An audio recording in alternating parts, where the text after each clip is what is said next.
말씀드렸듯이 다윗이 노년에 말년에 쓴 시다 이렇게 말씀을 드렸습니다.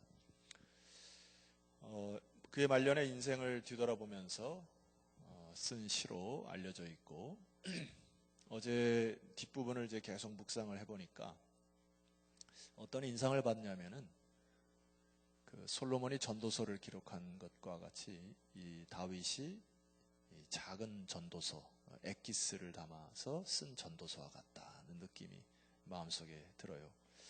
그래서 이 시를 쭉 묵상해 보면은 솔로몬이라고 하는 인생은 잎이 무성한 인생이었다. 말로만 하는 인생이었다. 말은 참 청산유수처럼 잘하는데 그의 일생을 뒤돌아보니까 참 헛된 인생을 살았다. 여러분, 이게 너무나 우리가 지향해야 할 인생 아닙니까? 그런 다윗은 그 반대로 하나님과 동행하고 주신 말씀대로 실천하고 때로 넘어지고 때로 힘든 인생을 살아가지만은 결탄코 하나님을 버리지 아니하는 그러한 그 열매 있는 인생을 살았다. 이렇게 말씀을 드렸습니다. 그래서 이 후반부를 보면은 굉장히 구체적으로 우리 신앙인들이 살아가야 할 그 삶의 길, 방법들을 알려주는데요. 오늘도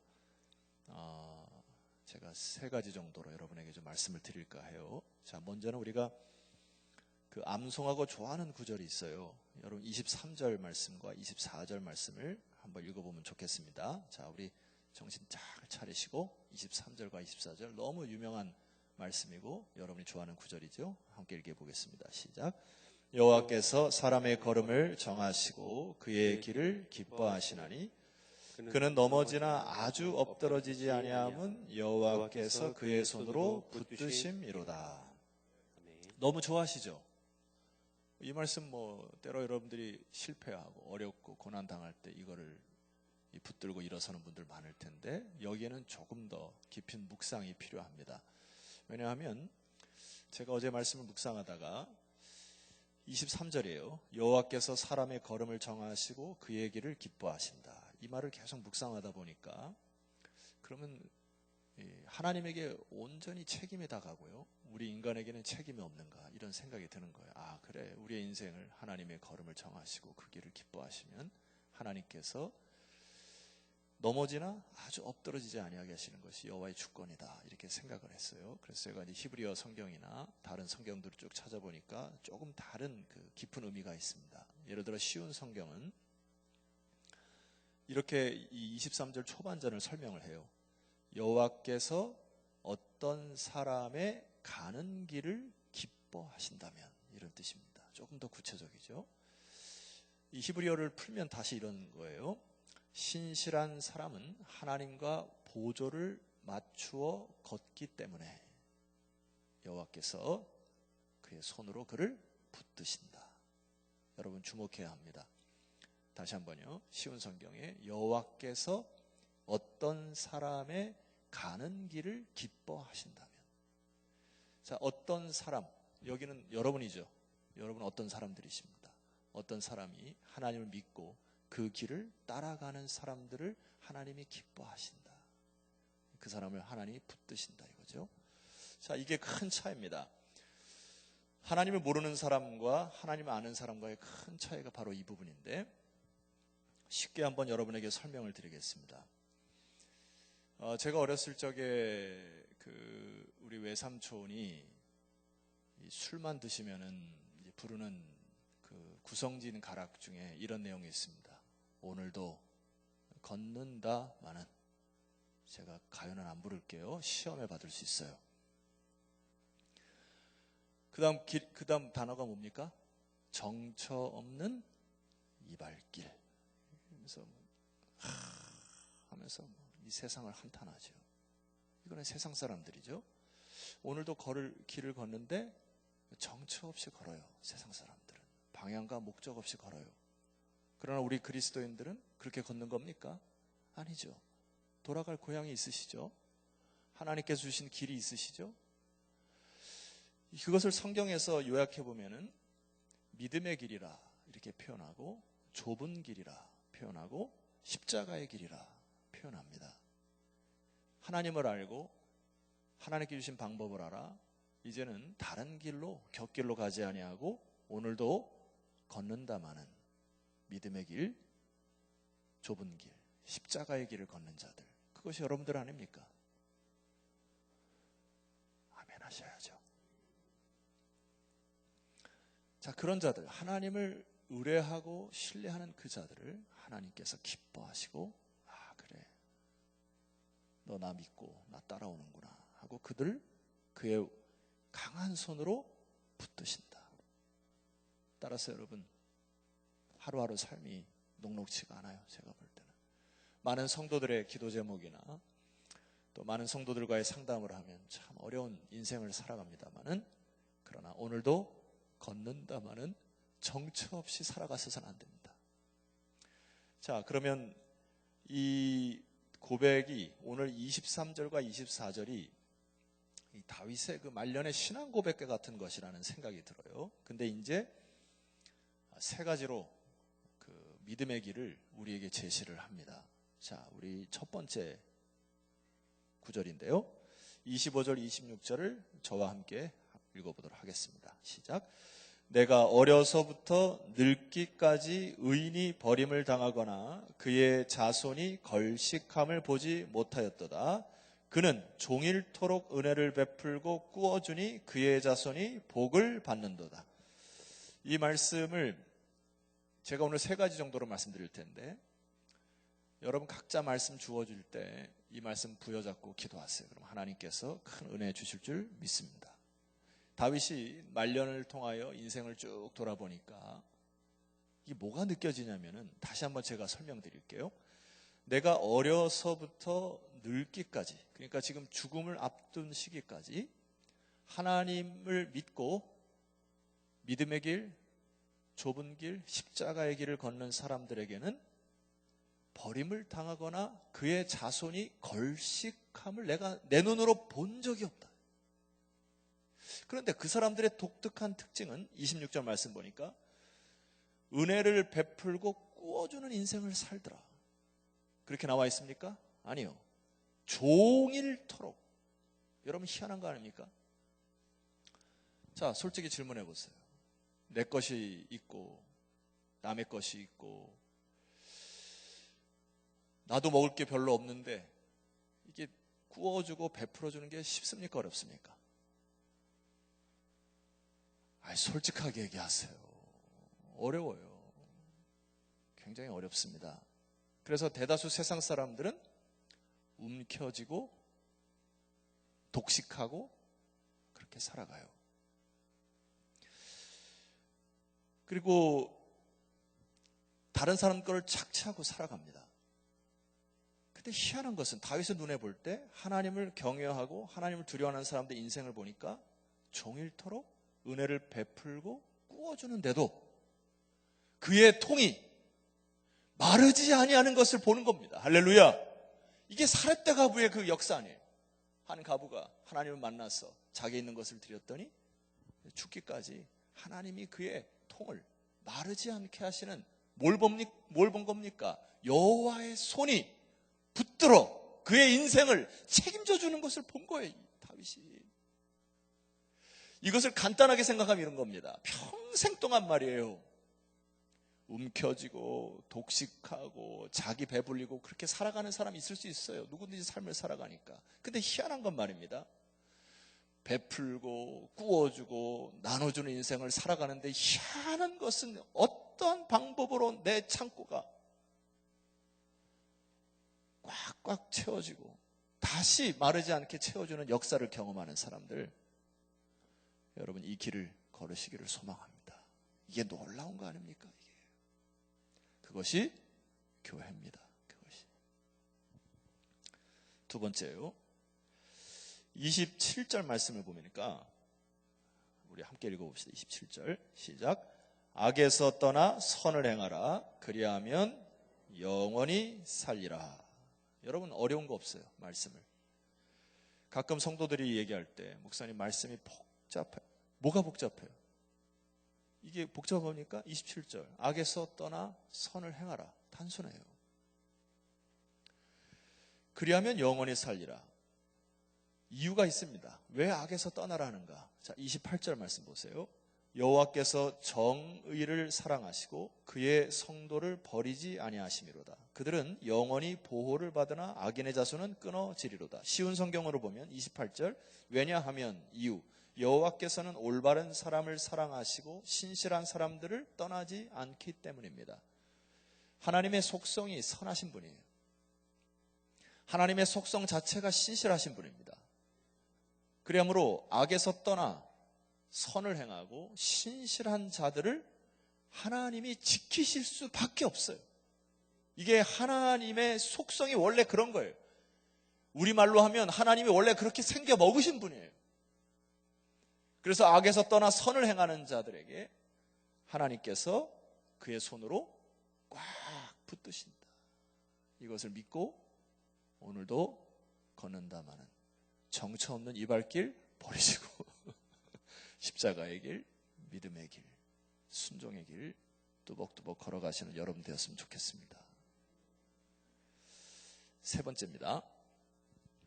30절 말씀 보세요. 의인의 입은 지혜로우며 그의 혀는 정의를 말합니다. 자, 이게 우리 믿음의 길이에요. 자, 어떻게 우리가 입으로 정의를 말하고 그 입을 지혜롭게 할 수 있을까? 방법이 하나 있습니다. 자, 31절을 함께 읽어보시겠습니다. 31절입니다. 시작. 그의 마음에는 하나님의 법이 있으니 그의 걸음은 실족함이 없으리로다. 혹시 여러분 그 볼펜 갖고 계신 분들이나 혹은 마음에 새기실 분들은 여기를 좀 줄을 그으셨으면 좋겠어요. 그의 마음에는 하나님의 법이 있다.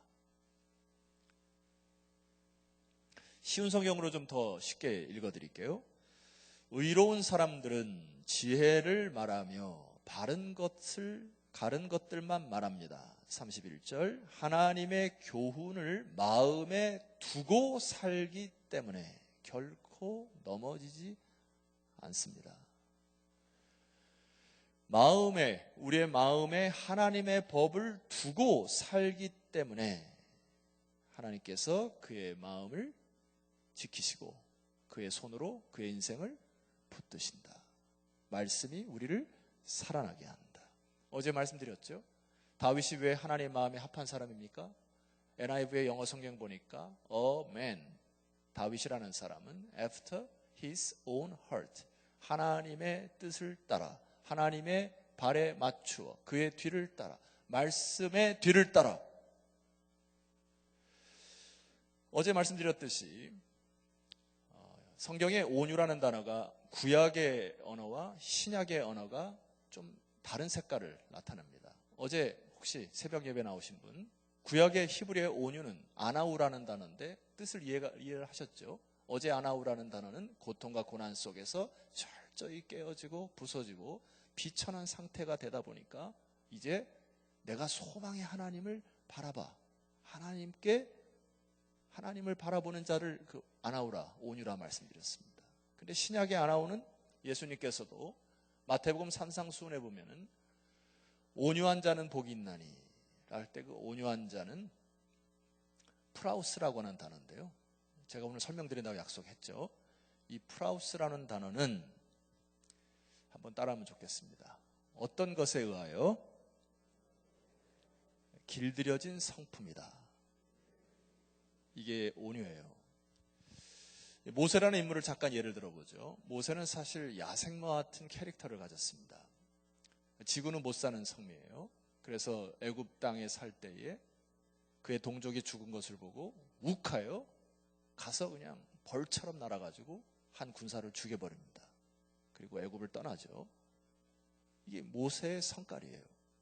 근데 광야에서 살면서 그의 성품이 길들여지죠. 그리고 나서 하나님이 모세에게 나타납니다.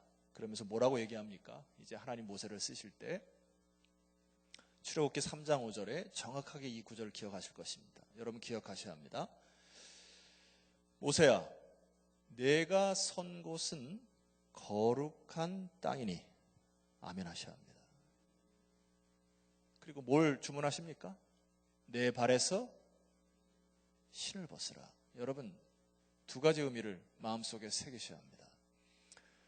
하나님이 여러분을 부르셨어요.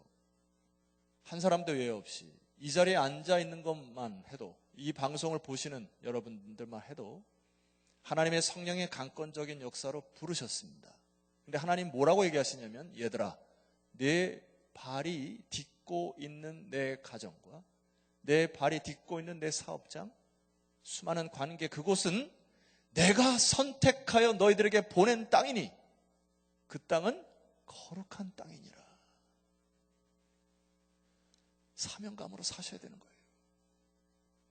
그래서 주님 뭐라고 얘기합니까? 이제 내 발에서 신을 벗으라.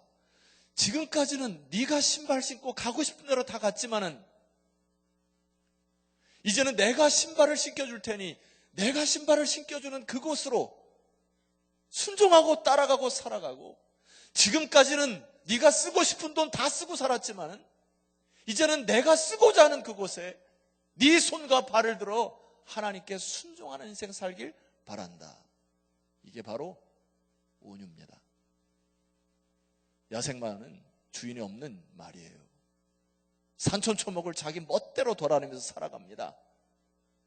그러나 길들여진 말은 주인의 말에 순종하는 것, 이것을 온유라 합니다. 어제 뉴스를 좀 봤어요. 집에 들어가서. 이태리에 지금 전국이 불안합니다. 어제 하루 신규 확진자가 22,000명이에요. 우리가 세 자리 숫자만 되면 벌벌 떨잖아요, 우리 한국 땅이. 근데 22,000명인데 나라에서 밤거리에 야간 통제령을 내렸어요. 그러니까 수많은 성난 군중들이 일어나서 정부를 못 믿겠다, 우리로 하여금 반문화를 즐기도록 해라 그래가지고 데모대들이 나와가지고 데모를 하는, 이게 무슨 통제가 안 되는 나라로.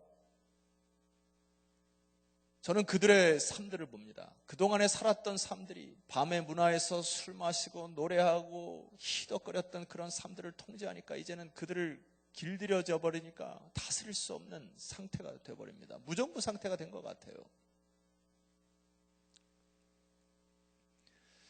성도 여러분, 하나님께서 여러분에게 각자의 삶 속에 거룩한 땅, 여러분이 서 있는 그곳을 하나님의 나라로 만들어 가기로 여러분을 보내시는 줄 믿으시기를 소망합니다.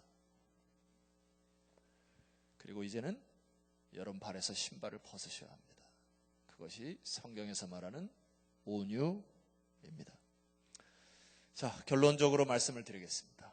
다윗은 그의 인생의 말년에 작은 전도서와 같은 오늘 시편의 말씀을 이렇게 결론을 짓습니다. 39절로 가보시죠. 제가 39절, 여러분들이 40절을 읽겠습니다.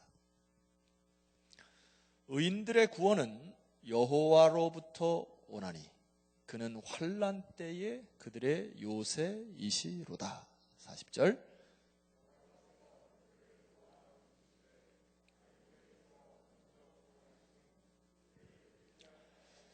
그의 인생의 말년에 마침표를 찍는 아름다운 문장, 단어 하나가 있습니다.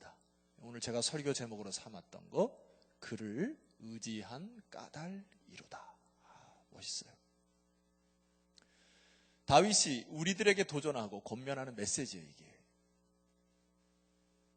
하나님을 의지하여 하나님이 나의 왕이시오, 나의 주인이시라 생각하니까 이 하나님의 사람들은 움켜쥐고 독식하고 갈취하는 인생이 아니라 베풀어주고 꾸어주고 나눠주는 인생을 살더라. 왜요? 하나님을 의지한 까닭이기 때문에. 아멘 하셔야 합니다. 두 번째로, 왜 악에서 떠나 선을 행합니까? 하나님은 선하시고 하나님은 신실하시기 때문에 그를 의지한 자들이 하나님이 반드시 신원하여 줄 것을 알기 때문에 악에서 떠나는 결단들을 하는 것이죠. 세 번째, 하나님을 의지한 사람들은 언어와 행동이 바뀌죠. 왜? 그의 마음에 하나님의 법을 두고 살기 때문에. 무정부 상태가 아니라 하나님이 나의 주인으로 그분을 인정하고 통치하고 다스리시는 하나님의 영에 의하여 길들여진 성품으로 살아가는 사람들이 바로 복된 사람들이라. 결론입니다. 오늘도 걷는다마는 이렇게 시작하는, 저 고기밖에 몰라요. 정처 없는 이 발길을 사는 겁니까? 아니에요. 우리는 하나님께 주신 목적이 있어요. 방향이 있습니다. 표대가 있어요. 조금 있으면 주님 만날 거예요. 그러니까 정처 없이 인생 살아가면 안 됩니다. 자녀들을 위해서도 그렇게 여러분들이 믿음의 길을 걸으셔야 돼요.